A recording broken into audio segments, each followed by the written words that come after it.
Hello mommies, dear mommies, सर्दियों में बच्चों को जायफल खिलाने के बहुत सारे फायदे होते हैं। सर्दियां आ गई तो जायफल अपने घर में जरूर रखिए। जायफल आप घिसकर अपने बच्चे को दीजिए।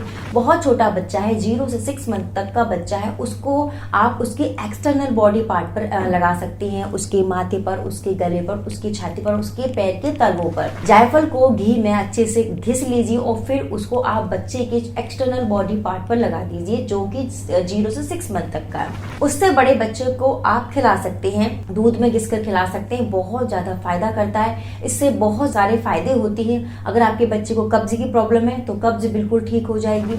अगर आपके बच्चे को सर्दी खांसी बहुत ज्यादा जल्दी जल्दी लग जाती है तो उसमें भी ये फायदा करेगा। सर्दियों में बच्चे के छाती में कफ जम जाता है, खर खर की आवाज आती है, तब आप अपने बच्चे की छाती पर घिसकर जायफल लगा सकते हैं, वहां पर भी ये बहुत ज्यादा फायदा करेगा। कॉन्स्टिपेशन की प्रॉब्लम है, पॉटी ठीक से नहीं आ रही है तो पेट भी बच्चे का साफ रहेगा और बच्चे को भूख भी अच्छे से लगेगी। तो जायफल के अनगिनत फायदे हैं, सर्दियों में आप अपने बच्चे को जरूर इसको दीजिए।